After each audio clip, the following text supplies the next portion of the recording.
BFM Bourse, l'écho du monde. Et Bastien Drue nous rejoint, économiste pour CPRM. Bonjour Bastien.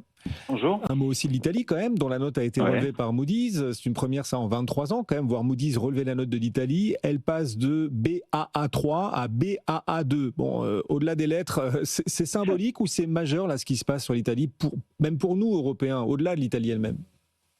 Alors, mais c'est ni symbolique ni un événement majeur, c'est quelque part entre les deux. Ce qu'on peut rappeler, c'est que la dette italienne, c'est un sujet important parce que ça représente presque un quart de toute la dette gouvernementale en zone euro et que c'est l'un des pays avec le ratio dette sur PIB le plus élevé du monde. Et ce qu'on peut voir, c'est que depuis 6 mois, il y a une dynamique positive en termes d'amélioration de la notation par les agences. Donc, il y a vraiment une dynamique positive qui est en marche et c'est donc quelque chose d'important vu la taille de la dette italienne. Maintenant, ce qu'il faut reconnaître, c'est que Moody's était un petit peu en retard par rapport aux autres agences et que cette amélioration de notes était un petit peu attendue. Sur quoi repose la politique actuelle menée par le ministre de l'économie italien Giancarlo Giorgetti?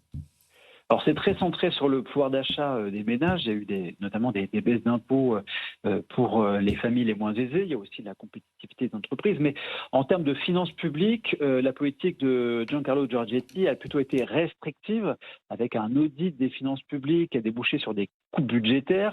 Il y a aussi eu la fin progressive des subventions pour la rénovation des logements, qui pesait beaucoup dans le déficit italien, et également des impôts temporaires sur certains secteurs. Tout ça pour dire que l'Italie est susceptible de revenir à un déficit de 3% du PIB. C'est quelque chose que l'Italie n'avait pas connu depuis 2019, c'est-à-dire avant le Covid. Oui, et y revenir aux 3% du PIB peut-être dès cette année. Est-ce qu'on peut aussi y voir, et dans le fait que Moody's relève sa note, la preuve que l'Italie ne va pas mieux que grâce aux fonds européens? Parce que parfois on entend, oui, c'est grâce aux fonds européens qu'ils vont mieux. Non, ce n'est pas que ça.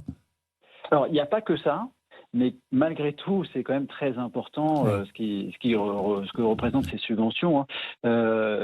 Pour 2026, l'Italie devrait bénéficier de 0,8% de PIB de subventions et de 1% de PIB de prêts de la part de l'Union européenne. Donc, ces subventions et ces prêts de la part de l'Union européenne, c'est que ça reste quand même malgré tout quelque chose de très important. C'est Bastien Drue qui nous accompagnait pour CPRM. Merci beaucoup, Bastien.